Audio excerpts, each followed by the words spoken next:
지금 나오시죠? 예. 할렐루야. 네, 감사합니다. 환영해 주셔서, 여러분 만나 뵙게 돼서 반갑고요. 교회가 너무 밝고 분위기가 그래서 정말 여러분들도 밝으실 것 같아요. 그래서 오늘 제가 여러분하고 나누려고 하는 거는 이제 하나님이 기뻐하시는 가정과 이제 자녀 양육인데 사실 자녀 연령대가 다양할 것 같아요. 그래서 제가 어느 연령대에 맞춰야 될까 좀 고민이 됐었어요. 근데 모든 연령대에 적용될 수 있는 그런 이제 좀 공통적인 요소들에 초점을 맞추자 그런 생각으로 이제 준비를 하고 왔습니다. 그래서 먼저 하나님이 이제 기뻐하시는 가정의 모습이 어떤 가정의 모습일까 이런 거 먼저 간략하게 한번 살펴보고요. 그리고 자녀 양육에 좀 더 초점을 맞추어서 이야기를 나눠보겠습니다. 그러니까 가정의 기초가 되는 거는 사실 하나님의 은혜 가운데 세워진 그 부부 두 사람의 하나님 앞에서의 서약으로 시작이 되죠. 근데 하나님이 우리를 자녀 삼으신 것도 하나님이 우리가 뭔가를 잘해서가 아니라 우리가 죄인 되었을 때 우리를 사랑하시고 용서하시고 그리고 자녀를 삼으셨잖아요. 그래서 하나님 백성이 됐어요. 그러니까 이 관계는 부부관계, 이 가정의 기초가 되는 부부관계는 어떻게 보면 쌍방적이면서도 일방적인 그런 언약관계랑 비슷하다고 볼 수 있습니다. 그러니까 하나님이 먼저 은혜를 베푸신 그런 관계인데 우리한테 순종을 요구하시죠. 그런 면에서 하나님이 먼저 시작하신 관계에 일방적이면서도 그렇지만 또 우리의 순종에 따라서 그 축복이 따르기도 하고 축복이 따르지 않기도 하고 이런 면에서 또 쌍방적이에요. 그러니까 이런 언약 관계를 닮은 이런 가정의 기초가 되는 부부 관계는 하나님과 우리와의 관계랑 이제 비슷할 수 있다는 거예요. 그 언약 관계라는 거는 또 영원성에 기초하죠.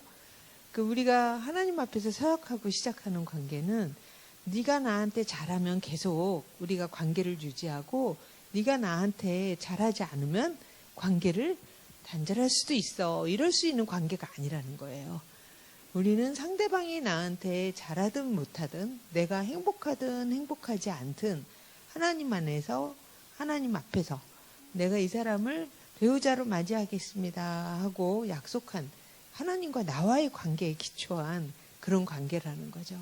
그래서 내 행복이 어떤 조건이 돼서 그 관계를 뭐 취소하거나 뭐 철회하거나 뭐 이럴 수 있는 세상의 어떤 그런 계약 관계 같은 그런 이제 관계가 아니라는 거예요. 부부 관계가 그런 든든한 어떤 그런 서로 간에 언약에 기초할 때 그래야 아이들도 사실 정서적으로 좀 안정적으로 자랄 수가 있거든요. 그 부부 관계가 굉장히 나쁜 가정의 아이들은 사실 총성 없는 전쟁터에서 사는 거나 마찬가지로 그 아이들의 그 침샘에서 이렇게 침을 검출해서 코티졸 수치를 봤더니 부부관계가 좋은 가정의 아이들보다 코티졸의 수치가 3배 이상 높더라는 거예요. 이게 스트레스 호르몬이잖아요. 그러니까 그만큼 부부가 굉장히 이렇게 갈등을 해소하지 못하고 그렇게 갈등이 많은 그런 가정에서 자라는 아이들은 굉장히 스트레스에 놓여 있게 된다는 거예요. 그러니까 우리가 언약, 하나님 안에서의 언약을 생각하면서 내가 하나님한테 순종한다는 그런 마음으로 배우자를 보면 서로 훨씬 더 용서할 수 있는 그런 용납할 수 있는 그런 이제 은혜가 더 임할 수 있습니다. 왜냐하면 언약의 기초는 은혜잖아요. 그 은혜라는 거는 사실 어떤 율법주의적인 그런 관계가 아니거든요. 그러니까 율법주의적인 관계라는 거는 내 기준에 네가 맞춰 하는 그런 관계일 수 있어요. 그러니까 내 기준이 마치 법인 것처럼 서로 다를 수밖에 없는데 그 다름을 인정하기보다 자기한테 맞출 것을 요구하고 어떤 규칙이나 기준이 있으면 거기에 대한 어떤 유연성이나 이런 것들이 없는 그런 가정에 이제 엄마 아빠 있으면 얼마나 힘들겠어요. 근데 은혜에 기초한 관계는 그런 게 아니거든요. 어떻게 보면 은혜에 기초한 관계는 나 때문에 상대방이 풍성한 삶을 살아야 돼요. 그러니까 힘의 원리가 세상하고는 다른 거죠. 세상에서는 힘의 원리가 상대방을 지배하는 원리예요. 그저 힘센 자가 지배하죠. 근데 언약 관계와 이 은혜 관계 안에서의 원리는 예수님이 우리를 위해 돌아가셨잖아요. 죽기까지 우리를 사랑하셨죠. 그래서 우리가 생명을 얻고 우리가 더 풍성한 삶을 사는 게 그게 언약 관계 안에, 은혜 관계 안에서 힘의 원리예요. 그러니까 여러분 가운데 뭐 가정마다 다른데 아빠가 힘을 가진 가정도 있고 엄마가 힘을 가진 가정도 있어요. 그럼 누가 힘을 가졌든지 간에 그 힘을 가진 사람 때문에 다른 구성원들이 행복해야 되는 거예요. 그 힘으로 누르는 게 아니라 그건 세상의 원리에 힘을 사용하는 거죠. 그래서 이런 가정 안에서는 힘으로 상대방을 세워주는 거야 되는 거죠. 압제하고 내 기준에 맞춰라 이런 관계가 아니라는 거예요.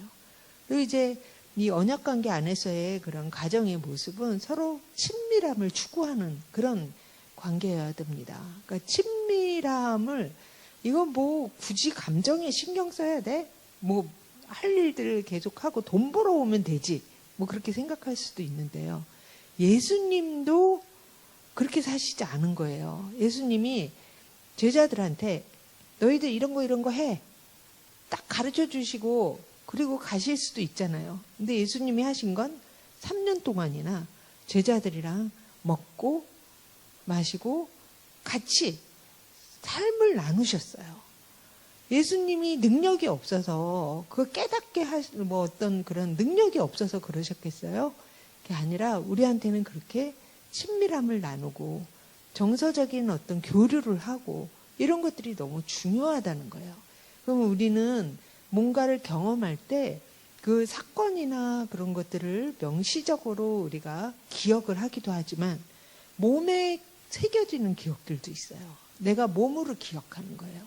여러분들 가운데 만 2살 이 정도 됐을 때 언어가 발달하기 이전에 기억나시는 분들이 있어요? 내가 그때 옹알이를 했다 뭐 이런 거 기억하시는 분들이 있어요? 엄마가 기저귀를 갈아줬다 이런 거 하나도 없죠? 그 기억이 없다고 해서 그 일이 없는 건가요? 아니잖아요. 그 기억들이 내가 명시적으로 내가 기억을 하지 못하더라도 내 몸속에 엄마가 나를 어떻게 키웠고 나를 따뜻하게 돌봐줬는지 아니면 나를 방치했는지 내 몸은 기억하는 거예요.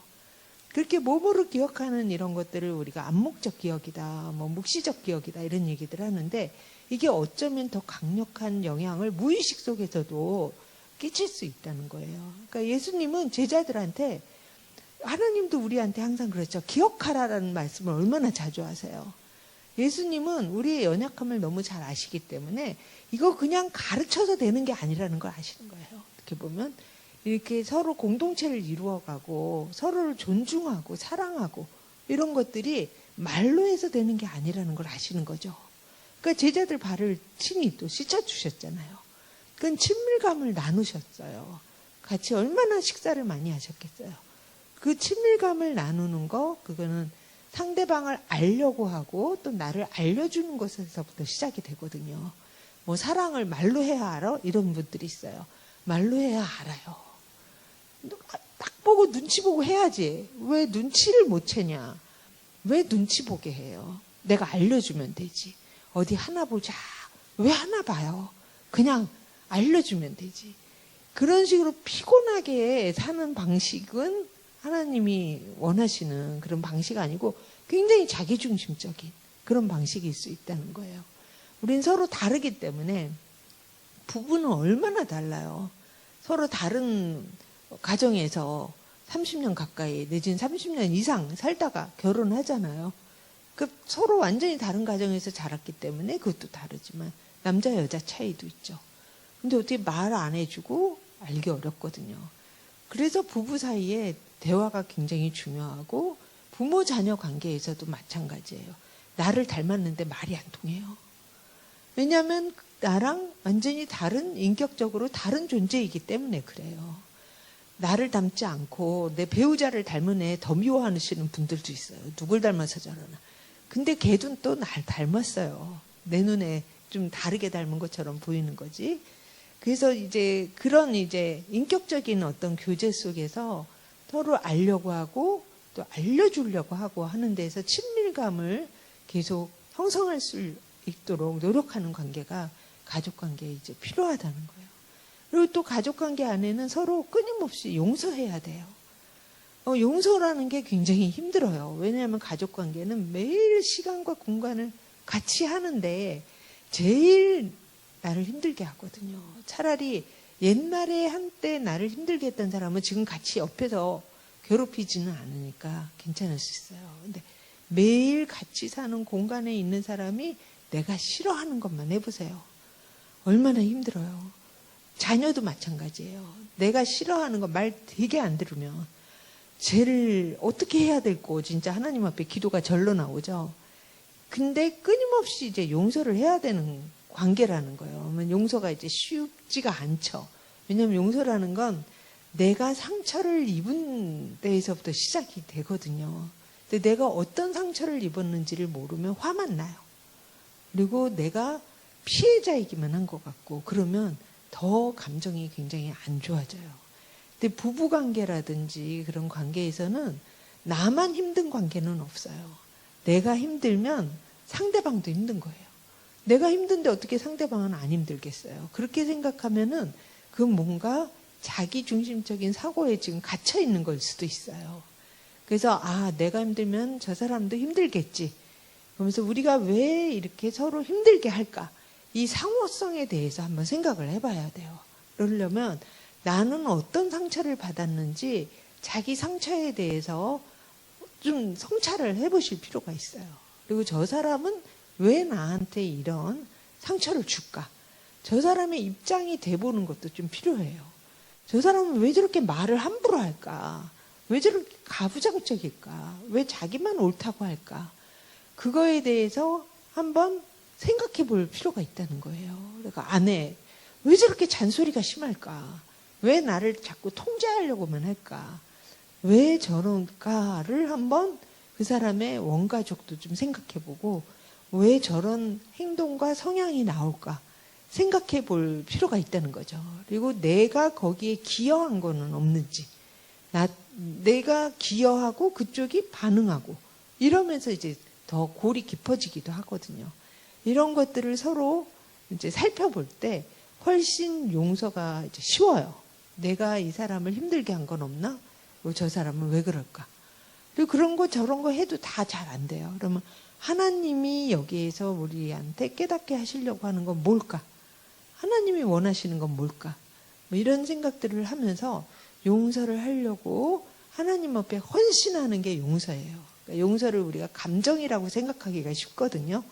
용서를 하고 나면 마음이 가벼워지고 이제 더 이상 미운 감정이 안 생기고 뭐 이런 것들이 용서라고 생각하기 쉬운데 우리가 사랑이나 믿음도 사실 지정의 이게 다 같이 들어간 그런 과정이거든요. 사랑이 감정만이 아니잖아요. 이 사람이 내가 미운 감정이 생겨도 이 사람을 내가 사랑하겠다고 하나님 앞에 헌신한 그런 어떤 이렇게 보면 의지의 발현 이게 더 중요할 수 있거든요. 믿음도 마찬가지예요. 믿음이 막 찬양할 때는 기쁘니까 믿음이 충만한 것 같아요. 근데 예배당에서 나가서 주차장에서 바로 내 차가 긁힌 거 보고 화가 팍 나요. 믿음 확 떨어져요. 이게 믿음이 아니죠. 믿음은 하나님이 안 느껴지는 것 같지라도 하나님이 나와 함께 계시다는 걸 의지로 붙잡고 견디는 게 믿음일 수 있잖아요. 용서도 마찬가지라는 거예요. 하나님이 우리한테 용서하라고 서로 용서하라고 하셨으니까 내가 하나님 용서하기로 결단하고 헌신하겠습니다 하는 데에서부터 오는 거거든요. 그러면 이 사람 그런 생각들 다 해도 또 미운 감정 또 들 수도 있어요. 오늘 또 일어나자마자 또 나한테 또 잔소리하기 시작하고 또 이제 뭐 정말 나 괴롭히려고 사나 싶고 뭐 이럴 수 있어요. 근데 내가 용서하기로 하나님 앞에 헌신했습니다. 결단했습니다. 그리고 계속 이제 그런 과정을 이제 계속 내가 지속적으로 노력하는 거. 그게 이제 용서의 과정이라는 거예요. 한순간에 끝나는 게 아니라 지속적으로 이루어져야 되는 그런 과정이라는 거죠. 그래서 이런 걸 좀 어떻게 더 수월하게 할까? 부부관계나 자녀관계에서 어떻게 할까 하는 게 이제 여러 가지 가족 치료 이론들이나 여러 가지 상담, 심리적, 학적인 그런 이제 사람에 대해서 좀 연구한 그런 연구 결과들이에요. 그래서 제가 이제 여러분한테 그런 걸 이제 몇 가지 이제 소개를 해드릴 텐데요.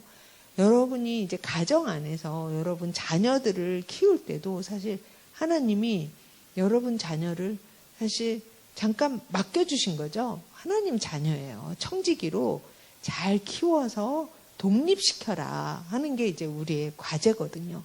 이거를 이제 독립시키는 그런 것들을 좀 어려운 용어로, 전문적인 용어로 분화 수준을 높인다 이렇게 얘기할 수 있어요. 분화라는 거는 differentiate, 그러니까 나랑 저 사람이 다르다 하는 거를 인정하는 그런 이제 능력 이런 것들 이제 분화 수준이라고 해요. 그럼 분화 수준을 자녀들을 키울 때는 이 아이를 독립적인 그런 존재가 되게 그렇게 이제 키워야 되는데 그렇게 키우려면 어떻게 키워야 되나? 그리고 부부 관계에 있어서는 분화 수준이 어떻게 돼야 되나? 이제 그런 걸 보엔이라는 사람이 가계도를 통해서 잘 설명을 해줬어요. 이제 부부 관계가 이렇게 있는데 이건 남자고 이건 여자예요. 부부가 이렇게 갈등이 이제 심해요. 갈등이 심하면 이제 불안도 높고 서로 이제 불편하고 막 이런 관계가 있죠.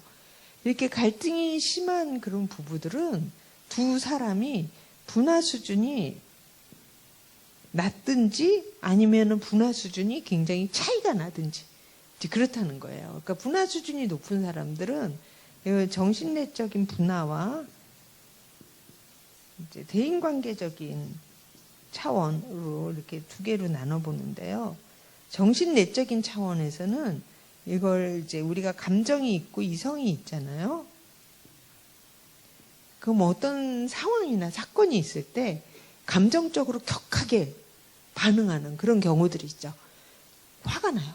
감정적으로 격하게 반응할 수 있는 그런 때 이 감정을 이성으로 잘 조율해서 그렇게 감정적으로 반응하지 않는 능력.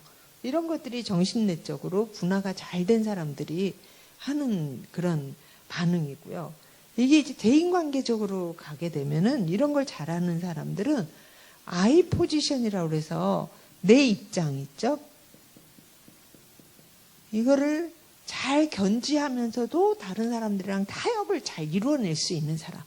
저 사람이 나랑 다르다. 이거를 잘 견지하면서도 뭔가 타협해야 될 때는 잘 타협하고 이런 사람들이 대인관계적으로 분화 수준이 높은 사람이에요.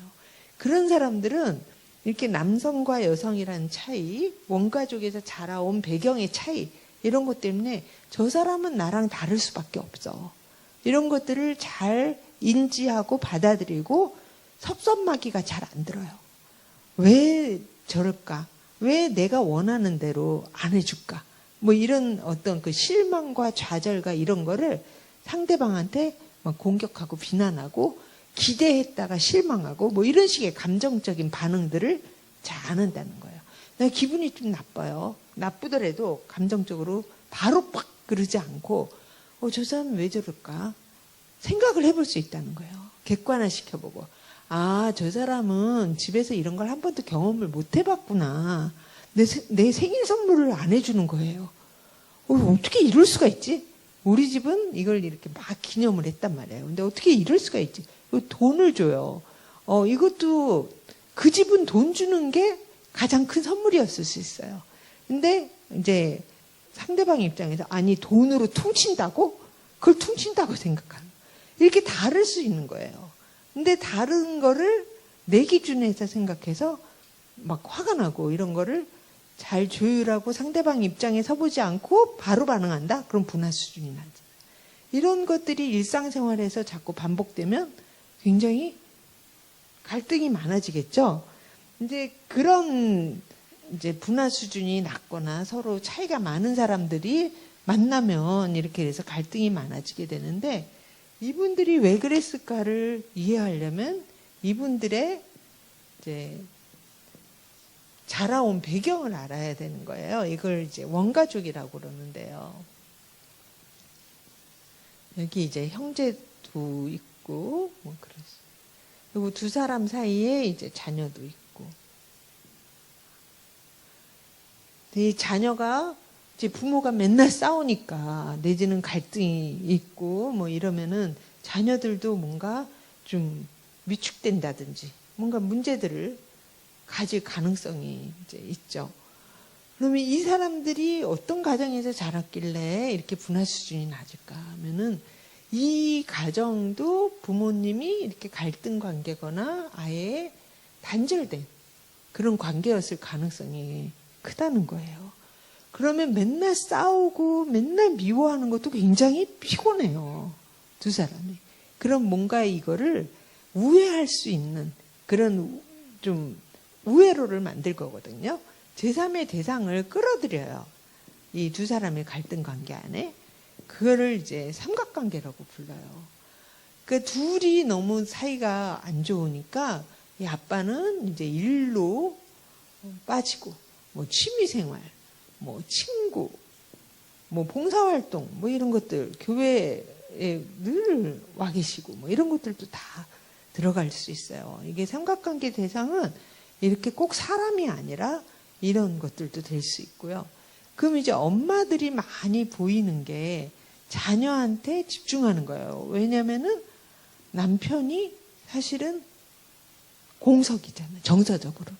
그러니까 자녀들한테 사실은 헌신하는 엄마처럼 보일 수 있지만 이런 이제 경우는 자녀들을 독립된 인격체로 성장하게 하는데 굉장히 방해가 될 수 있어요.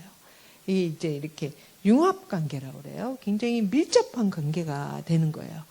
그러면 자녀들은 이제 남편의 정서적 자리를 채워주는 그렇게 되니까 이렇게 아들들은 엄마의 정서적 남편 역할을 하는 경우들이 많고요. 딸들은 엄마의 카운슬러 역할을 하는 경우가 많아요. 어릴 때 알지 않아도 될 너무 어른들의 세계에 빨리 노출되는 거예요. 뭐 걱정을 하게 되는 거죠. 우리 엄마 아빠 저러다 이혼하면 어떡하지? 뭐 이런 걱정을 초등학생 때부터 한다든지. 뭐 이러면은 아이들이 자기 연령대에 맞는 그런 발달 과제들이 있거든요. 거기에 집중하지 못해요. 그러면 애가 뭐 산만해진다든지 정서적으로 불안해진다든지 뭐 이런 현상들도 이제 많이 겪게 되고요. 그래서 이제 이렇게 이제 자녀들이 자라게 되면은 사실 내면적으로 의존적이거나 자라면서 이제 엄마로부터 벗어나고 싶어 해지게 되거든요. 이렇게 벗어나고 싶어서 항의존적이 되거나 엄마가 말하는 거 딱 반대로만 하려고 하는 애들이 있어요. 엄마가 말하는 게 옳은 말이고 좋은 조언인데도 엄마가 말했기 때문에 싫은 거예요. 엄마가 야 너는 이과가 맞는 것 같다. 문과가 말이에요. 뭐 이런 식으로. 엄마가 좀 연애하고 결혼할 때 반대해요. 그 여자 꼭 해야 된다고 그래요. 그리고 결혼하고 힘들어하고. 그러니까 엄마가 하는 것에 대한 이런 어떤 저항과 반대의 그런 마음이 있으면 내가 사실 내면으로는 의존적일 수 있다는 거예요. 이거 두 가지는 본질은 사실 독립적인 인격체로 잘 자라지 못했다는 면에서는 비슷하다는 거죠. 그러니까 이런 분들은 독립적인 존재로 잘 양육이 안 되다 보니까 분화 수준이 낮을 가능성이 큰 거죠. 분화 수준이 낮으니까 서로 상대방한테 나랑 비슷할 걸 기대하고 그러지 않을 때는 굉장히 감정적으로 반응하고 감정적으로 반응하니까 싸우고 갈등이 있고 뭐 이러기 쉽겠죠. 그러니까 또 이게 반복되는 거예요. 또 삼각관계로 빠지고 또 이렇게 되고 그러면은 이게 세대에 걸쳐서 반복되게 나타나는 그런 현상들이 나온다는 거죠. 그래서 이게 무슨 각에 흐르는 저주 이런 거는 없고요. 사실 비성경적이고요.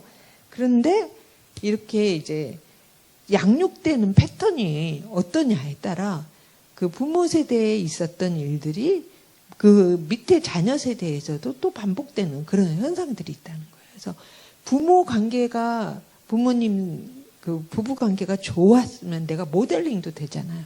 보고 배우는 게 있어요. 근데 부모님이 늘 싸웠으면은 보고 배우는 것도 너무 부족해져요. 그러면서 너희는 싸우지 말아라. 맨날 싸우는 모습 보여줘 놓고 그게 힘들거든요. 그러니까 그 다음 세대에도 어떻게 좋은 부부관계를 맺어야 될지 내가 몸으로 습득한 게 별로 없게 자연스럽게 나와야 되거든요. 이런 것들이. 자연스럽게 나오는 것들이 이제 사실 빈약하게 되는 거죠. 그래서 이런 것들을 우리가 생각하면은 이제 자녀들한테 해야 될 과제는 분화 수준을 높이는 거예요. 그래서 나는 독립해 나가는 게 내 인생의 과제다. 그러니까 이게 10대 정도부터는 사실 애들이 이제 뭐 사춘기 오고 반항하기 시작하고 말을 잘 안 들으려고 그러고 그 환영해 줘야 돼요. 사실 박수 칠 일이에요. 이제 자기가 독립하겠다는 몸부림이에요. 그래 이제 컸구나. 머리가 컸구나. 그러면은 사실 그걸 가지고 이제 전투 시작 이게 아니라 이제부터는 아이랑 이전에 내 품 안에 자식이 아니라 이제부터는 아이도 타협해 가야 되는 그런 관계구나. 그 전에 있었던 규칙이 부모가 일방적으로 정하는 규칙이었다면 이제는 규칙을 정할 때도 아이들 의견을 물어가면서 정해야 되는. 그래서 애들이 나중에 독립해서는 독자적으로 자기가 나름대로 규칙을 세우고 살아가야 되는 그런 아이로 이제 자랐다는 그런 표징이에요. 그걸 말 안 듣는다고 옛날 다시 그 어릴 때로 막 밟아서 누르려고 하시면 그 아이를 사실은 잘 양육하지 못하는 셈이나 마찬가지죠. 이걸 이제 다른 분들은 또 어떤 식으로 얘기를 했냐면 이제 부부 관계는 대칭 관계여야 되고 부모 자녀 관계는 비대칭 관계여야 된다. 이런 얘기를 하신 이제 또 학자가 있어요. 이반 보스토르네지 나쥐 아주 긴 이름인데요. 이 사람은 가족 관계는 윤리적이어야 된다. 윤리적인 맥락이 있어요. 근데 그러니까 어떤 그 가족 관계 질서 있죠. 그런 것들이 윤리적이어야 된다. 그래서 윤리적인 맥락을 두 가지로 나누는데요.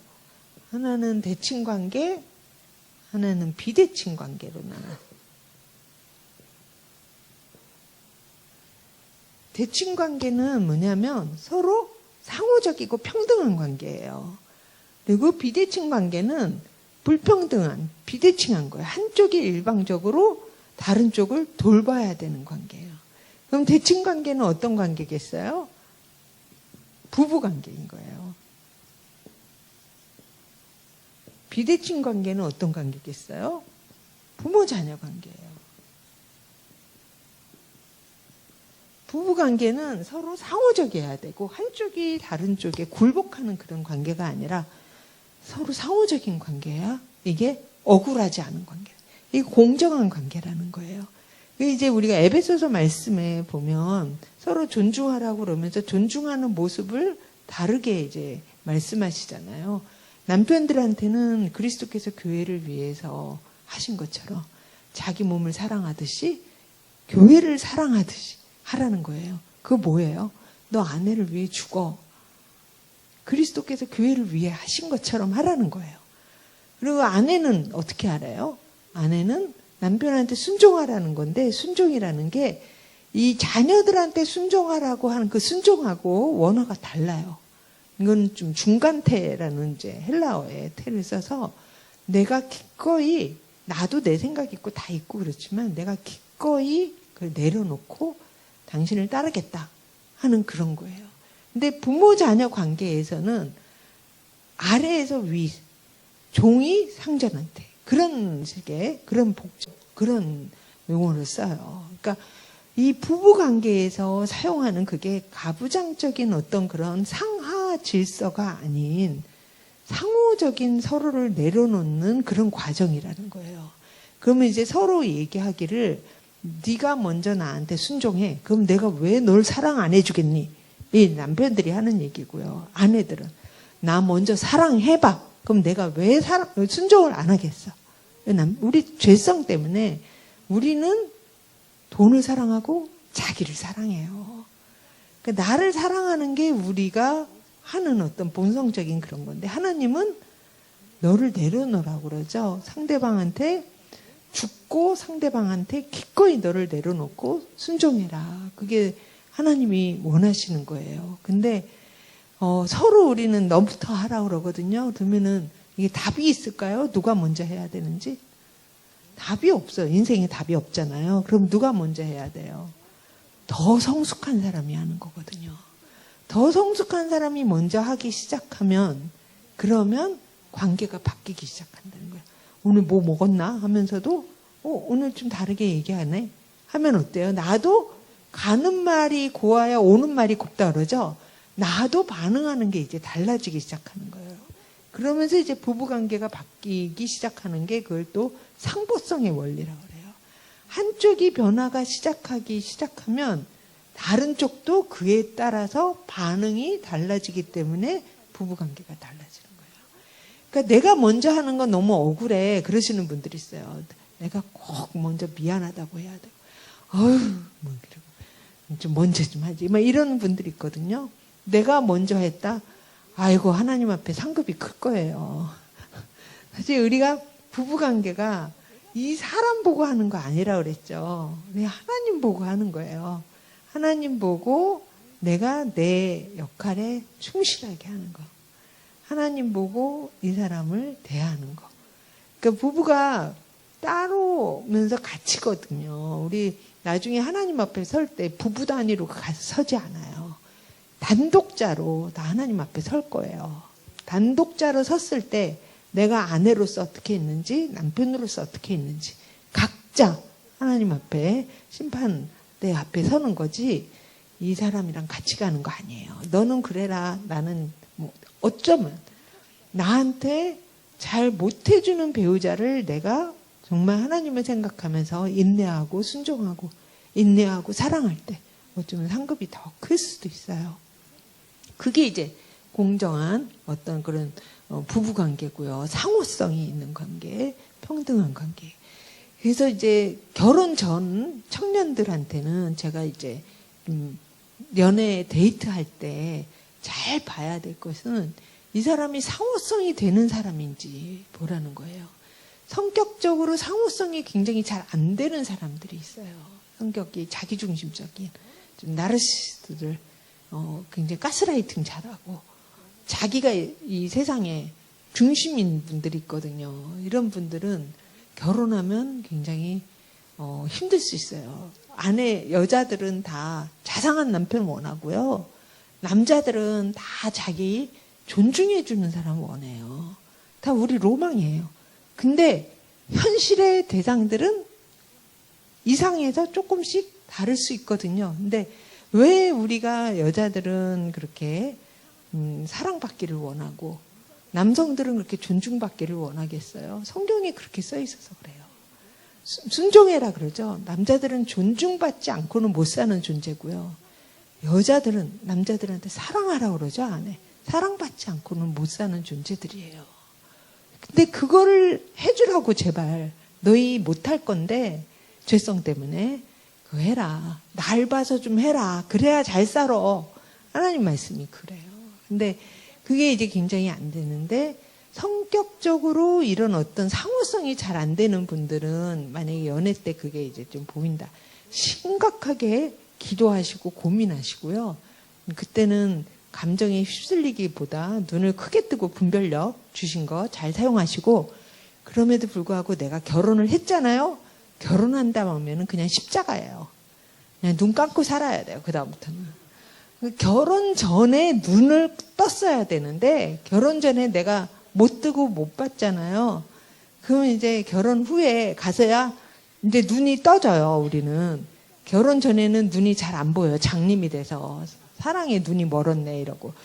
근데 그러고 나서부터는 내 선택에 책임을 져야 돼요. 제가 상담을 하다 보면 정말 안타까운 게 결혼 전에는 뭐 나를 위해 세레나데를 부르고 뭐 문에 와서 막 꽃을 바치고 이런 거에 막 감동을 해서 이상하다. 이 사람 좀 이상하다. 이런 게 있었어도 날 이만큼 사랑하는 사람이 있을까? 이거에 이제 넘어가요. 근데 그 행동들이 계속 가지 않는 거예요. 그리고 그게 뭔가 자기의 성취를 위해서 했던 거고, 결혼한 다음에는 잡아놓은 물고기 뭐 이런 식으로 이제 안 하기 시작하시는 분들이 있어요. 근데 그때 이제 문제는 뭐냐면, 결혼한 후에 어찌됐든 하나님은 우리한테 분별력 주시고요. 아담과 하와가 선과 악을 알게 하는 나무도 그만하고 나타나셔서 못 먹게 하고 그러지 않으셨어요. 왜냐하면 우리를 인격적으로 하나님의 형상을 닮은 그런 존재로 만드셨기 때문에 그렇게 막지 않으세요, 하나님. 근데 결혼한 후에 막 후회하시면서 하나님 원망하시는 분들이 있어요. 하나님 왜 나한테 이런 배우자를 주셨냐고. 하나님 이러기냐고. 내가 이제까지 참고 이렇게 오랫동안 기도하고 배우자 기도했는데 그 대가가 이거냐고. 막 그러시는 분들이 있거든요. 아니, 아담과 하와도 안 말렸는데 뭘 내가 좋다고 막 결혼하겠다는데 하나님이 안 돼! 뭐 이러시겠어요. 하나님은 우리한테 분별력 주시고요. 그 가운데서도 사실한테 우리한테 사인들 다 주셨어요. 근데 내가 안 보고 싶었을 뿐이에요. 안 보고 싶고 내가 나만의 어떤 이유들 때문에 이 사람을 선택했을 가능성이 크거든요. 그래서 이럴 때 하나님 탓하면은 굉장히 나락으로 떨어집니다. 왜냐하면 하나님을 원망하기 시작하면 영적으로 굉장히 시험에 들고 기도가 안 되고 말씀의 은혜가 안 되고 영적으로 막혀요. 영적으로 막히면 사람과의 관계도 막히고 정서적으로도 굉장히 힘들어집니다. 이게 같이 다 연결이 되거든요. 그러니까 그럴 때 우리가 해야 될 거는 내 선택에 책임을 지는 거예요. 그냥 내가 내 발등 찍었다. 내 발등 찍었고 그냥 내가 책임져야 되겠다. 그런 마음으로 정말 하나님한테 순종하고 내가 변화함으로써 이 사람이 변화됐고 기대하고 소망하며 환난은 인내를, 인내는 연단을, 연단은 소망을 얻는 게 뭐 거창한 그런 뭐 환난만 있는 게 아니라 내 이 부부관계, 부모 자녀 관계에도 사실 적용이 되는 거거든요. 그런 속에서 사실 변화될 것과 하나님 나라에 대한 소망을 더 갖게 된다는 거죠. 그러면 이 사람이 얼마나 돼야 변화될까? 얼마나 돼야 변화될 것 같아요? 그 엄마도 키워놓은 결과물이 이거거든요. 30년 뭐 이렇게. 근데 내가 이렇게 다 큰 사람이랑 결혼을 했는데 내가 이 사람한테 영향 끼친다고 1, 2년에 바뀔까요? 30년 이상 어쩌면 내가 살아서 좀 스며들어서 조금 바뀌어 있을 수도 있어요. 근데 그거를 매일 닥달을 칠 수가 있거든요. 그러면 이제 더 안 바뀌죠. 더 저항하고 더 힘들어지는 거예요. 그래서 그냥 하나님만 진짜 바라보는 그런 어떤 부부관계 속에서 어쩌면 더 이 사람이 스며들듯이 나한테 스며드는 거죠. 나한테 스며들고 이제 갈 수가 있고요. 뭐 아주 뭐 극단적인 그런 분들도 있어요. 가정폭력도 굉장히 심하고 해서 생명의 위험이 있고 이런 경우들은 이제 좀 논외로 하고요. 그렇지 않고 그런 이제 부부관계들에서는 서로 이렇게 불쌍히 여기고 서로 불쌍히 여기라고 그러잖아요. 서로 불쌍히 여기고 내가 먼저 한다 이런 마음으로 사시면 훨씬 부부관계가 좋아질 수 있습니다. 이제 그리고 이제 부모 자녀 관계는 비대칭 관계라는 건 하나님이 우리를 사랑하신 것처럼 부모가 자녀를 사랑하는 관계예요. 돌봄을 부모가 일방적으로 베풀어야 되는 관계예요. 그렇게 돌봄을 베풀고 우리가 하나님의 사랑에 순종으로 우리가 응답하는 거잖아요. 그러니까 부모의 사랑에 아이들이 순종으로, 복종으로 응답하는 거예요. 그래서 에베소서 말씀에 자녀를 노엽게 하지 말라고 그러죠. 자녀를 노엽게 하지 말라는 거는 결국 자녀들이 어떨 때 화를 내겠어요? 자녀들이. 상처 입을 때 화내요. 어릴 때는 상처를 입어도 그 표현을 잘 못해요.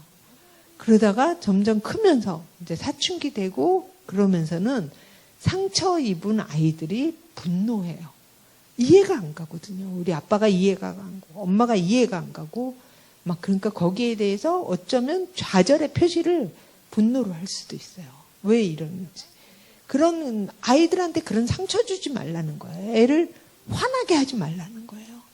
하나님이 우리 막 화나게 하고 뭐 이상한 거 요구하시고 그러지 않잖아요. 그러지 말라는 거예요. 그렇게 하면 자녀들이 거기에 따라서 순종을 할 수 있는 그런 부모 자녀 관계가 된다는 거죠. 그 자녀들한테 그래서 또 부모를 걱정 끼치는 그걸 이제 부모화 현상이라고 그래요. 자녀가 부모처럼 부모를 돌보게 하지 말라는 거예요. 부모를 돌본다는 거는 부모를 늘 걱정하는 거예요. 우리 엄마 나 없으면 외로울 텐데 아빠한테 우리 엄마 또 저렇게 제대로 대처도 못했네.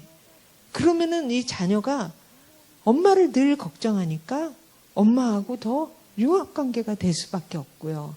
자기의 과제에 더 이렇게 집중하지 못해요. 제가 어떤 분을 봤냐면 그 집이 아주 그냥 전형적으로 뭐 이렇게 좀 불행한 건 다 있는 그런 가정의 모습을 보였어요.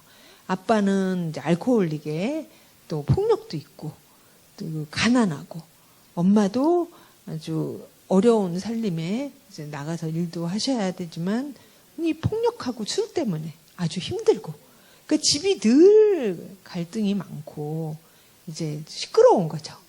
근데 그 집에 아들이 둘이 있었는데 이 아들이 나중에 한 30대 이렇게 돼서 둘이 완전히 다른 모습이에요. 같은 가정에서 자랐는데. 왜 그러냐면 이 큰아들 같은 경우에는 부모가 싸운다 이러면은 밖에 나간 거예요. 만화방 가고 친구 집에 가고 안 봐버린 거예요. 부모가 싸우는. 그 너무너무 싫으니까 그게. 초등학교 때부터 아예 그러니까 부모가 너는 너밖에 모른다. 뭐 이런 이제 비난도 하고 그랬어요. 큰아들은 그랬는데 이 둘째는 엄마랑 굉장히 융합 관계였어요. 그러니까 엄마가 이 둘째한테 굉장히 많이 의지를 하고 아빠 좀 말리라고 그러고 아빠 또 뭐 심부름 막 시키고 그러니까 엄마가 얘를 방패 삼듯이 둘째는 그런 거예요. 근데 둘째는 그러니까 늘 인생의 고민이 어릴 때부터 많은 거죠. 이 어른들의 세계에 너무 많이 노출이 되고 그러니까 자기의 어떤 공부라든지 자기 진로라든지 이런 것들에 집중할 수가 없어요. 이렇게 정서적으로 이렇게 되면. 그러니까 둘째는 공부도 잘 못하고 뭐 대학도 못 가고 나중에는 취업했다가도 잘 안 되고 이러면서 30대 돼서는 지금 무직이고 첫째는 부모한테 늘 이기적이다 쌀쌀맞다 너밖에 모른다 이런 얘기 들었지만 걔는 공부할 거 다 하고 대학 가고 취업하고 가정 이루고 명절 때만 딱 인사드리고 안부 전화 딱 해야 될 때만 하고 싸우시든 말든 나한테 얘기하지 마라. 두 분이 알아서 해결하라. 딱 경계를 설정을 한 거예요. 근데 나중에 이 부모님이 지금 고민하고 이렇게 막 씨름하는 거는 누구겠어요? 이 둘째예요. 둘째 때문에 힘들어요. 너는 왜 이러니? 왜 이러겠어요? 그 아들은 어릴 때 자랄 때는 얘는 내가 의지할 만하네. 뭐 이랬는데 그게 결국 이 아들을 사실은 자기 인생 과제에 집중하지 못하게 한 거거든요. 그래서 자녀로 하여금 부모를 걱정하게 하지 말고 부모를 돌보게 하지 말라는 거예요. 자녀는 하나님이 나한테 독립할 때까지 맡겨주신 하나님의 자녀다. 그리고 일방적으로 내가 돌보는 관계여야 된다는 거죠. 그렇게 할 때 이제 자녀들이 자기의 그 발달 과제들 있죠. 학생일 때는 학생으로서의 자기 공부와 진로 개척해 나가고 뭐 이런 것들에 집중할 수 있다는 거예요. 그 조숙한 아이들 있죠. 조숙하다는 게 꼭 좋은 게 아닐 수 있다는 거예요. 어른의 세계에 너무 빨리 노출돼서 아이가 아이답지 못한 거 그게 꼭 좋지 않을 수 있다는 거죠. 그런 것들 이제 좀 생각하고요. 그 다음에 이제 부모 자녀 관계나 부부 관계에서 우리가 생각해야 될 것 중에 하나가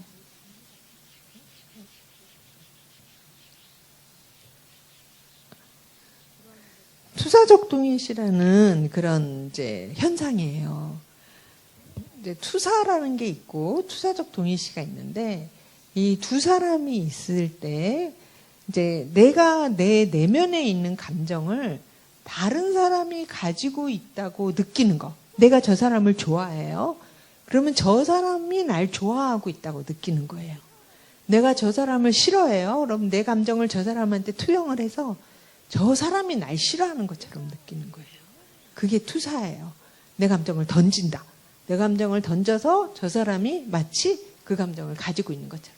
그 짝사랑이 자꾸 착각을 하게 되는 게 바로 이 투사 때문에 그래요.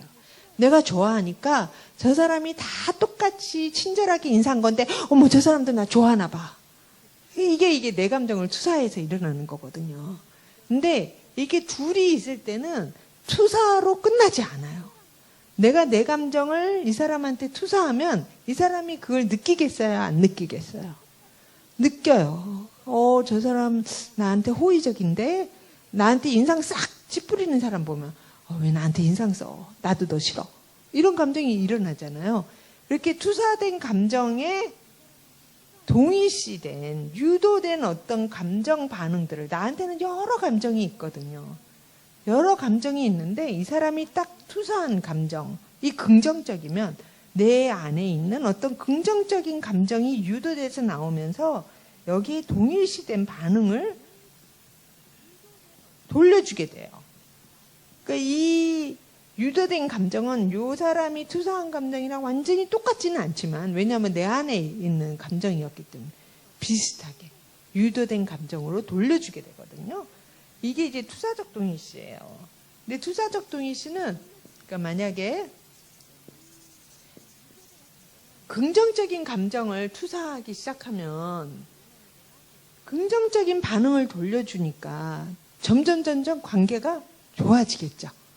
서로 이렇게 인사를 긍정적으로 반갑게 하고 그러면 점점 관계가 좋아질 거 아니에요. 가는 말이 고와야 오는 말이 곱고 이런 식으로. 근데 만약에 긍정적인 게 아니고 부정적인 감정을 만약에 투사한다. 그러면 관계가 점점 나빠지는 거예요. 관계가 점점 나빠지는 거를 변화시키려면 우리가 그거를 치료적인 투사적 동의시를 해야 된다. 그런 말을 하고요. 이게 이제 상담자들이 하는 거예요.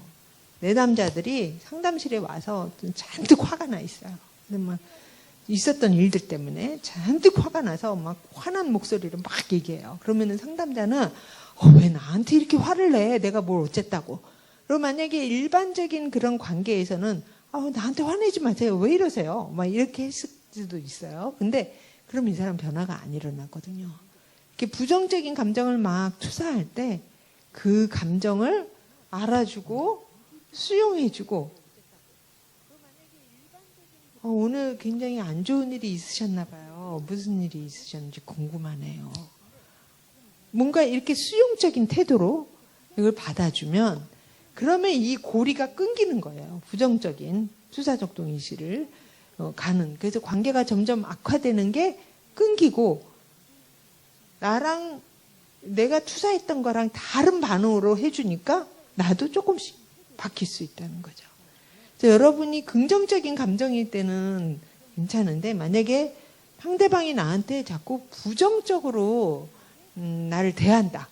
그럼 기분 나쁘잖아. 나도 똑같이.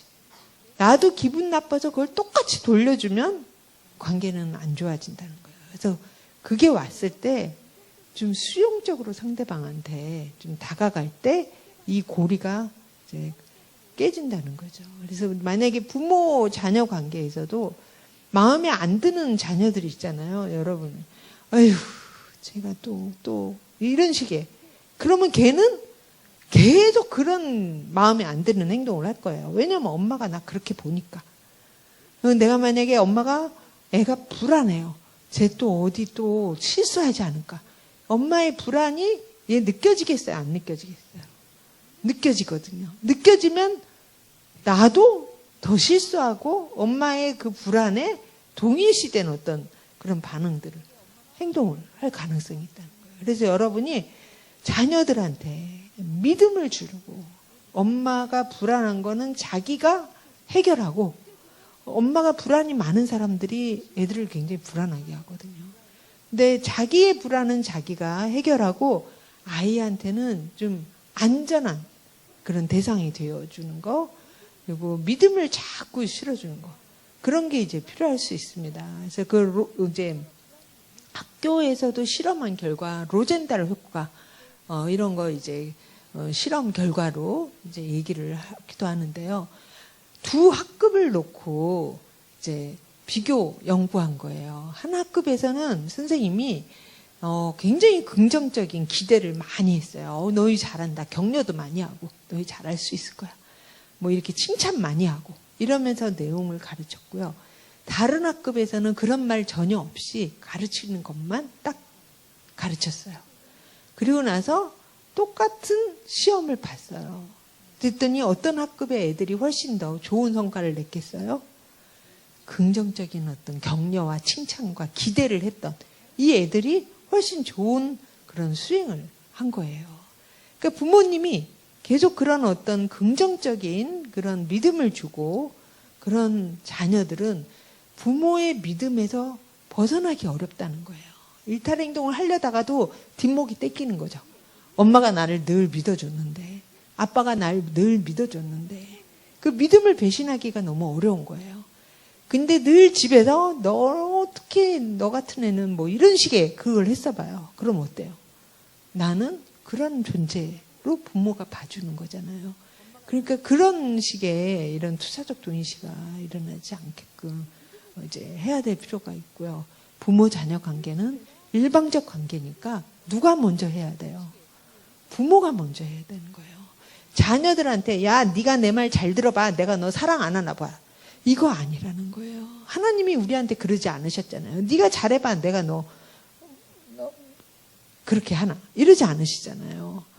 우리를 자녀 삼으실 때 우리의 어떠함, 우리의 행위로 구원하신 거 아니잖아요. 그냥 은혜로 구원하셨잖아요. 그 은혜의 관계가 부모 자녀 관계에서는 위로부터 아래로의 그 관계라는 거예요. 그게 유교는 좀 다르죠. 유교는 충효, 무조건적인 아래에서 위예요. 근데 그 충효랑 이 하나님 안에서의 가족 관계랑 비슷한 걸로 생각하시는 분들이 있거든요. 하나님이 우리를 사랑하시는 방법은 그거랑 완전히 다르죠. 먼저 죽으셨어요. 우리를 위해서. 부모가 자녀를 위해 그런 사랑을 먼저 보여줄 때 자녀들이 기꺼이 순종할 마음이 이제 생기고 상처를 받지 않는다는 거죠. 거기부터 출발을 좀 하셨으면 좋겠고요. 그다음에 이제 의사소통이 굉장히 중요하죠. 부부관계에서 뿐만 아니라 이제 부모자녀 관계에서도 굉장히 중요한데, 의사소통은 이제 말을 주고받는 거잖아요. 근데 말을 주고받는 그 과정에서 듣기가 더 중요할 것 같아요. 말하기가 더 중요할 것 같아요. 듣기는 속히 하고 말하기는 더디하라고 그랬죠. 그러니까 듣기가 더 중요해요. 그러니까 우리는 다 자기 이야기가 들려지기를 바라거든요. 상대방이 들어주기를 바라요. 자기 얘기 안 들려주기 바라는 사람은 아마도 없을 거예요. 근데 이 듣기가 너무 어렵다는 거예요.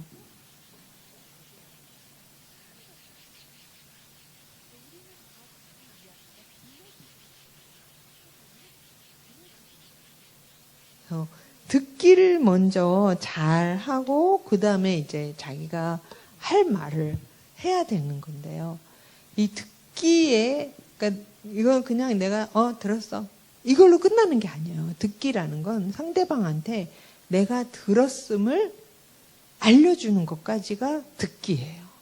그러니까 듣기, 내가 잘 들었다 이거를 이제 알려주는 방법에는 상대방이 한 말을 자기 말로 바꿔서 진술해 주는 거. 그러니까 당신 그때 굉장히 속상했지? 속상했다는 거지? 뭐 이런 식의 어떤 공감 반응, 이것도 이제 포함하고요. 이렇게 해서 그 사람이 한 말에 대해서 내가 확실하게 접수가 됐다는 걸 알려주는 것까지가 듣기예요. 그 다음에 이제 말하기는 우리가 흔히 많이 얘기하는 나 대화법을 해라. 상대방을 공격하는 것처럼 들리는 너 대화법을 하지 말고 내 상대방의 행동에 대한 내 감정에 초점을 맞춘 어떤 나대화법을 해라. 이렇게 얘기를 하는데요. 당신 왜 이걸 나랑 약속한 걸 안 지켰어? 이렇게 말하면 그건 나대화법이에요. 근데 너대화법으로 하게 되면 당신이 나랑 한 약속을 안 지켜서 내가 굉장히 섭섭하고 속상해. 뭐 이런 것들이 있죠. 좀 내 말에 귀를 안 기울이는 것 같이 느껴져. 그런 대화법이 이제 나대화법이거든요. 근데 이제 이것도 어떤 분들은, 남성분들 특히, 공감 능력이 좀 떨어진다든지 이런 분들은, 그래, 섭섭했나 보고 그러면 어쩌라고. 이러시는 분들이 있어요, 상담. 그래서, 나 대화법하고, 이제, 내가 원하는 어떤 그런 상대방의 어떤 행동이나 그런 것들을 정확하게 알려주는 게 나아요, 차라리. 당신이 그래서 이거는 이렇게 해주면 좋겠어. 이렇게. 그렇게 정확하게 알려주면 차라리 내가 그래서 뭘 어떻게 하라고. 이런 식의 어떤 방어적인 그런 반응이 덜 나올 수 있어요. 근데 만약에 이렇게 너 대화법. 당신 왜 이렇게 했어? 이런 식으로 상대방의 행동에 포커스를 맞춘 그런 걸 하게 되면 나를 공격하고 비난하는 것 같거든요. 나를 공격하고 비난하는 것 같으면 이제 보이는 반응이 방어하는 거예요. 내가 하려고 그랬는데 당신은 꼭 먼저 얘기하더라. 내가 언제 그랬어? 뭐 이런 식의 이제 방어를 하면 이제 말이 길어지기 시작하죠. 이게 처음이 아니잖아. 뭐 이러면서 이제 말이 길어지기 시작하고 이제 서로 더 논쟁하게 되고 그러면 좋을 게 이제 하나도 없는 사실 둘 다 지는 싸움을 하게 되기가 쉽거든요.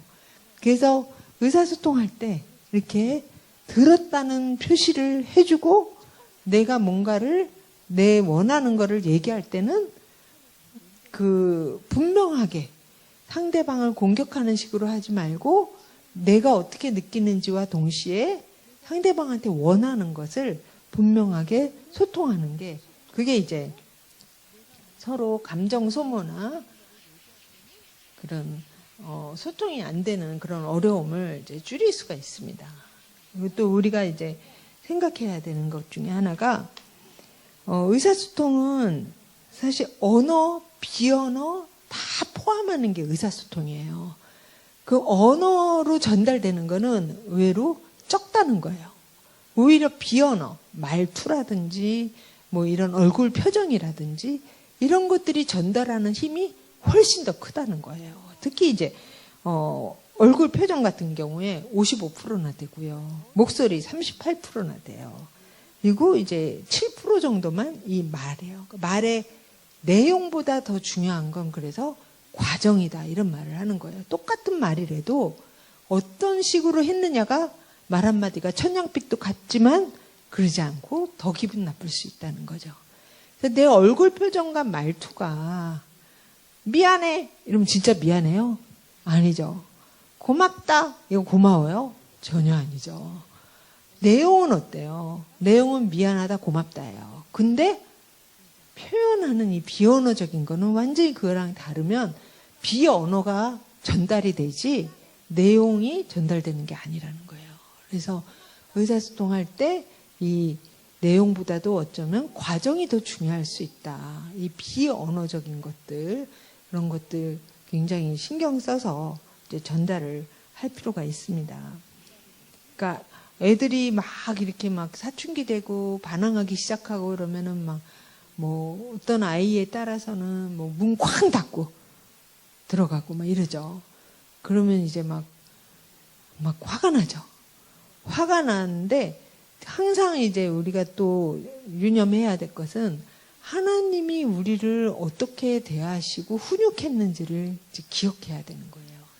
하나님은 우리를 대하실 때 아담과 하와가 이렇게 죄를 지었을 때 도망쳤거든요.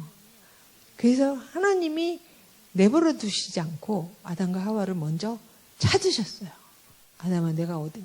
하나님이 먼저 다가가시는 하나님이세요. 다가갈 때 이제 아담아 내가 어디 있느냐를 어떤 사람은 너 어디 있어? 이렇게 읽는 분들이 있어요. 자기가 이제 그런 아버지 경험이 있으신 분들은 하나님이 너무너무 화가 나가지고 너 어디 있냐고 막 이렇게 이제 그걸 그 감정적으로 그렇게 읽는 분들도 있겠지만 사실 거기에 있는 하나님의 모습은 죄를 지을 걸 그 가능성이 아셨고 그 죄인을 찾아 나선 하나님이시거든요. 구속의 약속을 하시려고. 근데 구속의 약속을 은혜를 베푸시는 게 원시복음이 바로 나오는데 그렇다고 해서 죄의 대가가 없어지는 건 아닌 거잖아요. 대가는 치러야 돼요. 근데 그 죄가 무엇이는지 입으로 고백하게 하고 내가 먹었다. 이게 죄의 고백이죠. 고백하게 하고 죄의 대가를 치르지만 하나님이 은혜를 베푸시고 먼저 다가가신 하나님이에요. 그러니까 우리는 항상 자녀한테 먼저 다가가야 되고 은혜를 베풀어야 되고요. 그게 이제 공감해주고 은혜 베풀고 그러면서 한계 설정. 자기가 한 행동에 대한 어떤 대가, 어떤 그 죄의 대가라는 거, 그 어떤 거에 따라서 이제 다 다르겠지만 그게 있는 그런 이제 가정이 이제 규칙이 있는 가정이고 자녀가 인격적으로 잘 자라는 가정이라는 거죠. 그 규칙이 없는 가정, 엄마 아빠가 화나면 눈치 봐야 되고 화 안 나면 똑같은 행동을 했어도 괜찮고 이런 집은 아이들이 눈치만 발달해요. 그리고 스스로 자기가 뭘 하고 뭘 하지 말아야 될지 이런 것들이 잘 안 자라거든요.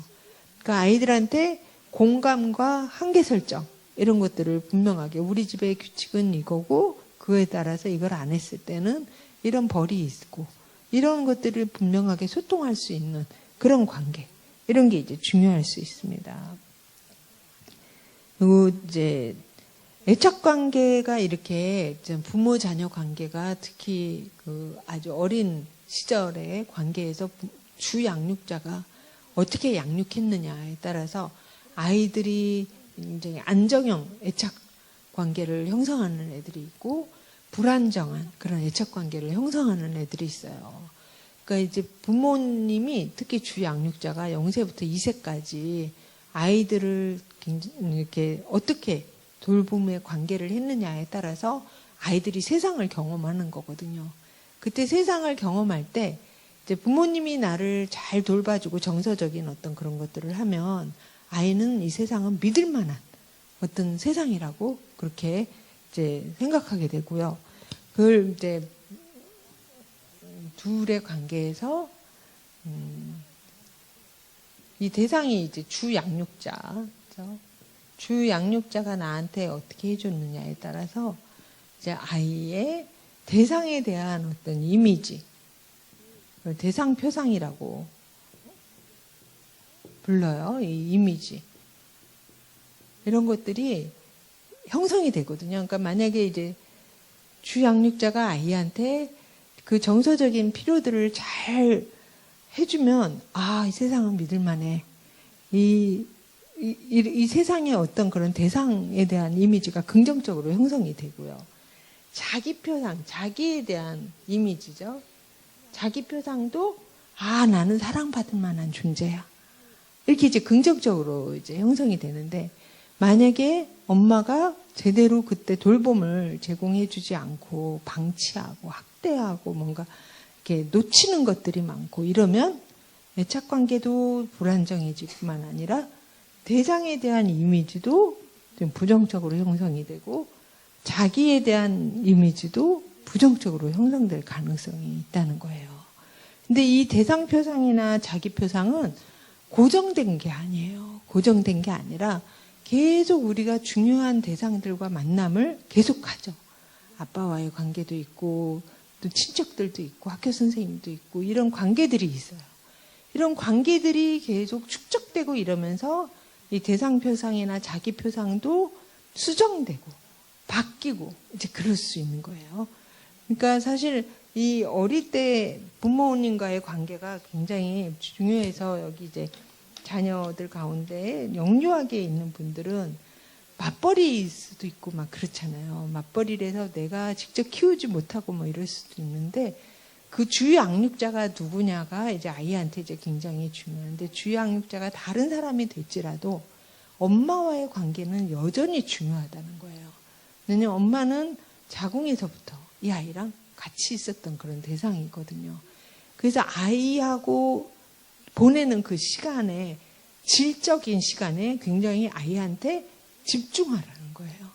그러니까 엄마가 같이 보내는 시간이 짧다고 해서 엄마가 그 시간에 살림에 집중하는 게 아니라, 맞벌이니까 얼마나 힘들어요, 사실. 주변의 도움들이 좀 필요하고 그럴 수 있는데요. 아이와 보내는 시간에 집중하는 게 가장 좋고, 아이가 2세 되고, 만 2세, 3세 되고 그러기 시작하면 아빠와의 관계도 굉장히 중요해져요. 그래서 아빠도 이 아내랑 같이 아이를 키우는 부부 관계는 한 팀이에요. 이건 파트너십이에요. 아이를 함께 키우는 거지 아내를 돕는 게 아니에요. 이 아빠들도 이 아이에 대한 양육에 책임이 있기 때문에 둘이 역할 분담 이런 것들 잘 하면서 이 아이한테 정말 좋은, 정서적으로 안전한 그런 환경을 만들어줄 필요가 있습니다. 근데 이렇게 대상 표상, 자기 표상이 이제 건강하게 이렇게 잘 형성되게 하려면 사실 완벽한 엄마가 필요한 건 아니라는 거예요. 완벽한 엄마가 필요한 게 아니라 good enough. 그러니까 평균적으로 봐서 아이를 채워주는 좋은 돌봄을 해준 그런 경험이 더 많으면 아이들이 이 실망스럽고 좌절스러웠던 그 엄마 경험들 이런 것들 다 잘 통합해 나간다는 거예요. 근데 평균적으로 우리는 근데 웬만하면 엄마가 이렇게 좀 성격적으로 아이를 양육하는데 굉장히 힘들어 한다든지 산후우울증이 있다든지 뭐 이런 어떤 상황들 아니에요. 웬만하면 초보 엄마라도 아이를 잘 키우려는 마음 때문에 평균적으로 아이가 원하는 정서적 필요들을 집중해서 잘 해주거든요.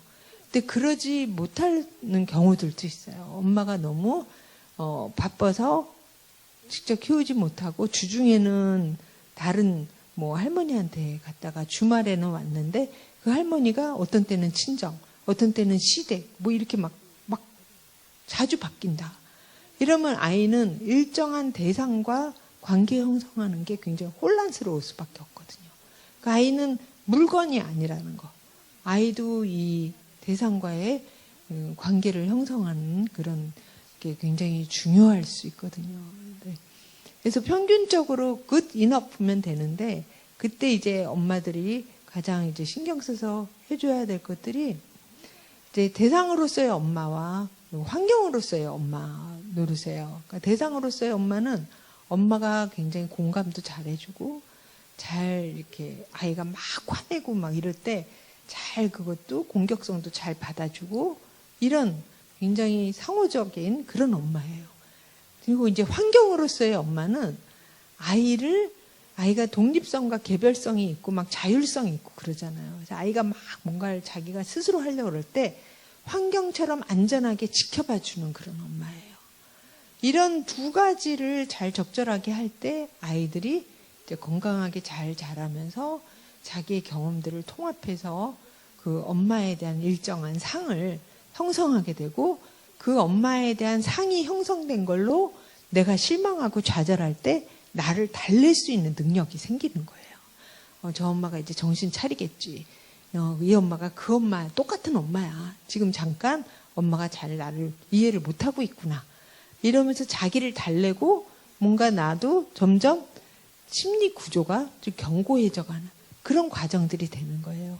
근데 만약에 엄마가 나를 채워주는 게 훨씬 더 부족하다. 그러면 이 좋은 대상, 나쁜 대상을 통합하기가 어려워져요. 왜냐하면 통합하면 나쁜 대상으로 통합이 되면 어떻게 돼요? 내가 그나마 엄마가 날 좋아해, 이렇게 잘해줬을 때 그 엄마마저도 잃어버릴 것 같잖아요. 그래서 그럴 땐 통합이 잘 안 일어나고 나쁜 엄마, 좋은 엄마 이런 식으로 이렇게 분리해 놓고 있게 돼요. 그래서 이런 사람들은 성인이 돼서도 이렇게 이분법적인 사람들이 있어요. 좋은 사람, 나쁜 사람. 그리고 어떤 그 한 사람을 보더라도 실망하는 거 생기면 저 사람 바로 나쁜 사람가로 가요. 나한테 마음에 들면 좋은 사람가. 약간 유아적인 분들이 있죠.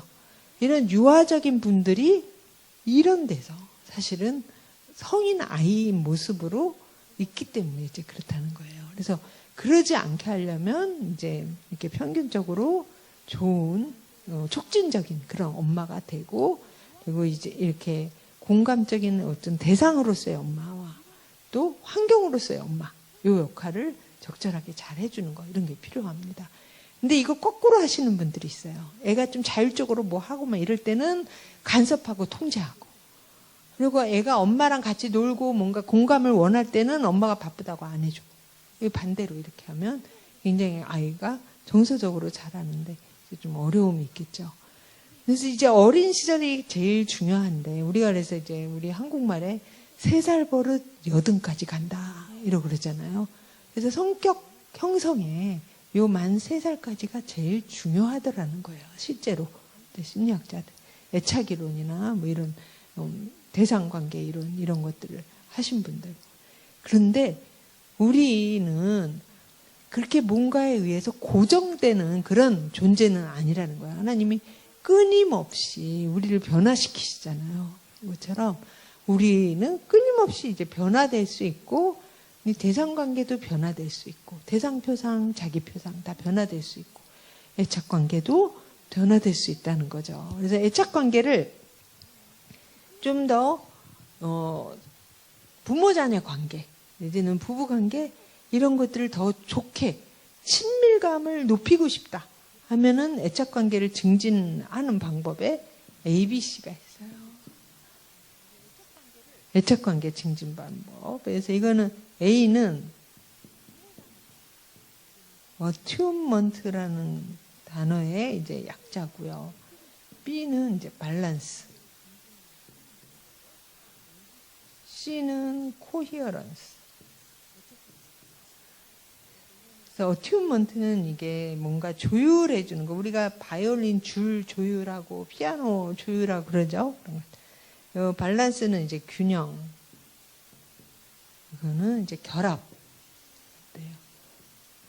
관계를 더 좋게 하려면 내 자녀, 내 남편, 내 아내 이 감정에 조율을 해주라는 거예요. 어떤 공감.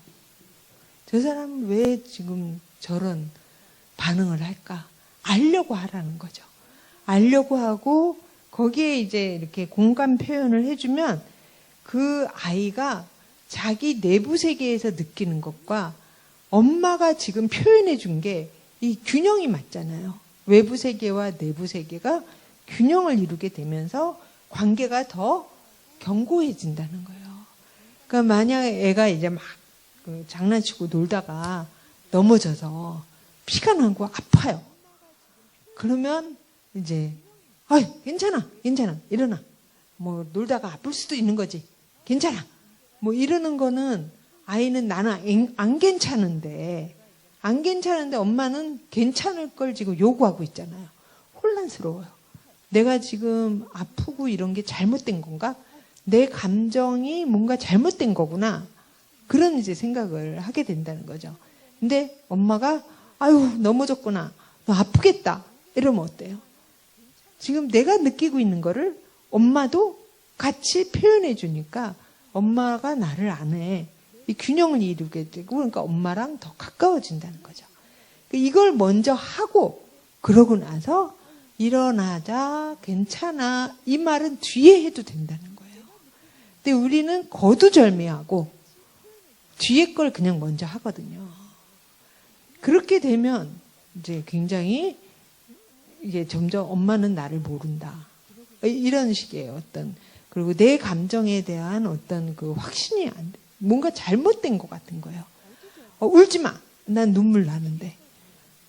그 감정을 어떻게 보면 명령하는 경우들이 있어요. 나는 슬퍼서 우는데, 괜찮아. 슬퍼하지 마. 근데 슬픈데 어떻게 해요? 그때는 그 사람을 위로하는 게 사실은 그렇게 감정을 명령하는 게 별로 도움이 안 되고, 너무 슬프겠다, 슬프구나. 먼저 그걸 알아주고 나서, 그러고 나서, 그런데 그래도 한번 같이 견뎌보자. 이런 말을 그 뒤에 하는 게 훨씬, 그래도 나를 이해하는구나, 나를 아는구나, 이런 것들을 이제 전달할 수 있다는 거고요. 그렇게 애착관계, 지금 내 아이는 너무 컸는데 아유 나는 이미 늦었다 그러지 마시고요. 늦은 거는 없고요. 죽을 때까지 서로 관계를 개선해가고 더 친밀하게 해가는 관계니까 계속 노력하시면 좋을 것 같습니다. 그래서 예수님도 유대 남자였거든요. 근데 유대 남자였는데 우셨어요. 나사로 죽었을 때 사람들 앞에서 우시고, 그리고 베드로의 감정을 이해하셨으니까 나중에 요한복음 21장에서 다시 오셨을 때 네가 나를 사랑하느냐 3번을 물으시잖아요. 만약에 베드로의 감정을 이해 안 하셨으면 한 번만 물어보시거나 뭐 그런 말씀 안 하시고 그냥 사명만 주시거나 뭐 그러셨을 수도 있어요. 근데 예수님은 안 그러셨거든요. 감정을 너무 잘 이해하시고 그런 것들을 다 표현해 주시고 그러신 분이에요. 그래서 우리가 그런 이제 아빠, 밑에서 자라는 아이들은 그런 엄마 못지않게 정말 아빠를 안전한 대상으로 여길 거예요. 어떤 분들이 하나님 아버지 하는 게 멀게 느껴지신다는 분들이 있어요. 꽤 많이 봐요. 한국 남성들 가운데. 하나님이 사랑이시라는 거를 성경 말씀에 써 있으니까 머리로는 알겠는데 그 사랑이 뭔지 가슴으로는 잘 안 느껴진다. 너무 엄격하거나 그 친밀감 표현이 별로 없는 아빠 밑에서 자라다 보면 하나님 아버지 했을 때 저 위에서 날 지켜보시고 잘하나 못하나 그러고 있을 것 같은 그런 이미지가 이렇게 나한테 떠오르는 거죠. 그래서 하나님에 대한 이미지는 부모님과의 관계의 연장선상이다. 이런 이제 연구 결과들도 많습니다. 부모님이 가지고 있는 하나님에 대한 이미지, 이런 게 자녀들한테 영향도 미치고요. 부모님들이 자녀한테 어떻게 대했느냐, 그게 또 하나님에 대한 이미지에 영향을 미친다는 거예요. 그러니까 만약에 자녀가 뭔가를 잘못했어요. 너 그러다 하나님한테 혼난다. 그럼 지금 내가 벌써 어떻게 만든 거예요? 내가 다루기 어려우니까 하나님 힘을 빌어서 하나님은 너를 가만 안 놔두실 그런 악역을 하나님한테 맡기는 거죠. 그러면서 이제 하나님 안 믿는다고 뭐 멀리 떠났다고 막 이렇게 또 정죄하고 막 그러기 쉬운데, 하나님에 대해서 정말 사랑이 많으시지만 또 우리한테 한계 설정 분명하게 죄에 대한 대가, 회개하기를 원하셔서 그러죠. 회개하고 돌아오기를 원하셔서 이런 하나님이 여러분을 통해서 잘 이제 전달이 돼야 되는 거고요. 그래서 여러분이 이제 자녀들이랑 또 아내랑 이렇게 사시면서 이상하게 내가 감정적으로 격하게 반응하는 그런 순간들이 있을 수 있어요. 그럴 때는 아까 제가 여러분한테 잠깐 말씀드린 나한테 있는 어떤 그 묵시적 기억, 암묵적 기억, 내가 명시적으로 기억나는 건 없지만 내 몸이 기억하고 있는 어떤 그런 안 좋은 경험들, 이런 것들이 굉장히 강하게 자극돼서 이걸 내가 이성으로 잘 컨트롤이 안 되고 그냥 그게 너무 싫고 감정적으로 격하게 반응하고 이럴 수 있다는 거예요. 예를 들어서 이런 분이 있어요.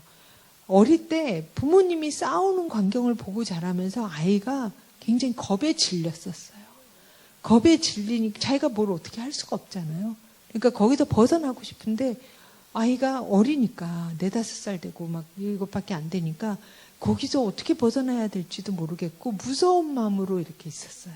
근데 이제 부부 이제 관계에서 아내가 그 엄마처럼, 엄마가 막 아빠한테 막 감정 막 다 쏟아놓으면서 막 공격하는 그런 형이고, 아빠는 그럼 막 있다가 막 방 밖에 나가고 막 이러는 그런 이제 모습을 자주 봤거든요. 근데 이제 아내가 그 엄마처럼 나한테 막 감정을 쏟으면서 막 얘기를 하는 거예요. 그럼 이 사람은 그게 사실 어릴 때 그 느꼈던 그 무기력감이 나한테 다시 지금 반복되고 있다는 걸 모를 수 있어요. 근데 나는 이게 너무 싫고 여기서 벗어나야 되겠다는 생각밖에 안 드는 거예요. 그리고 아내가 그렇게 얘기할 때는 뭔가 이유가 있고 이 아내 얘기도 들어보고 그래야 되는데 그냥 차단이 돼버려요. 듣고 싶지가 않아요. 그럴 때는. 대화도 하고 싶지 않고 그냥 여기서 벗어나야 되겠다는 생각밖에 안 드는 거예요. 그러면 이 아내는 이 남자가 왜 그러는지 모르니까 자꾸 벗어나려고만 하고 자꾸 대화를 안 하려고 그러고 밖으로만 나가려고 그러니까 이 아내는 더 붙잡으려고 그러죠.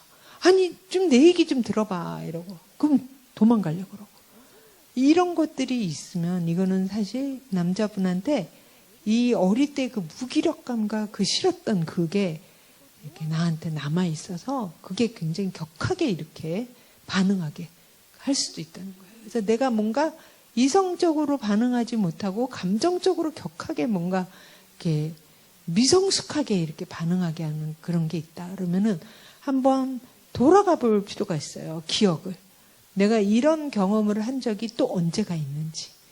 우리가 이제 그 경건의 시간 혼자 큐티도 하고 이러는데 큐티하고 그럴 때 한번 그런 것들을 하나님 안에서 앞에서 한번 이렇게 돌아보는 시간들 이렇게 갖다 보면 초기 기억으로 갈 수가 있어요. 아, 내가 그때 이런 경험이 있었는데 근데 그거를 잘 해소하지 못한 거예요. 해소한다는 건 뭐냐면 그때 내 감정이 어땠고 그때 내가 하고 싶었던 말, 행동, 어떤 그런 것들이 뭐였는지 이런 것들을 잘 표현해 본 적이 없는 거. 그냥 묻어둬 버린 거. 그리고 지금 다시 반복해서 또 그걸 경험하는 거거든요. 그래서 그런 것들을 잘 프로세스하고 내가 나를 위로해야 될 수도 있고요. 내가 내 부모를 용서해야 될 수도 있어요. 우리 부모는 왜 그렇게 싸웠을까? 우리 부모는 왜 그랬을까?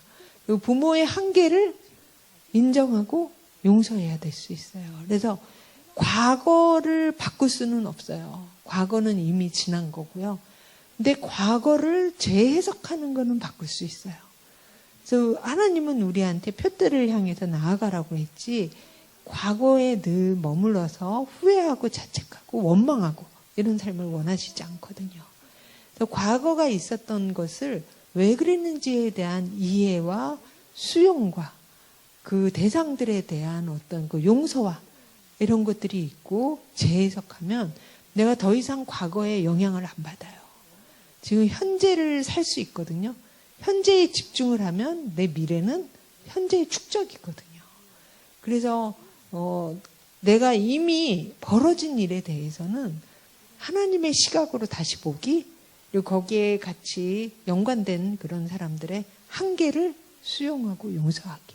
이게 이제 자녀들의 과제일 수 있고요. 이제 부부 관계에서도 그런 것 때문에 어려움 겪는 사람들은 또 계속 그런 과제를 해나가야 될 수 있습니다. 네, 오늘 여기까지 하고 마쳐야 될 것 같네요. 네, 잠깐 기도할게요. 사랑이 많으신 하나님 아버지, 정말 주님께서 기뻐하시는 가정을 이루고 또 부모 자녀 관계를 이룰 수 있도록 저의 연약함을 참 아시고 담당해 주시고 힘을 주시고 함께해 주시길 간절히 원합니다. 주님께 모든 것을 맡겨오며 예수님의 이름으로 기도드립니다. 아멘. 감사합니다.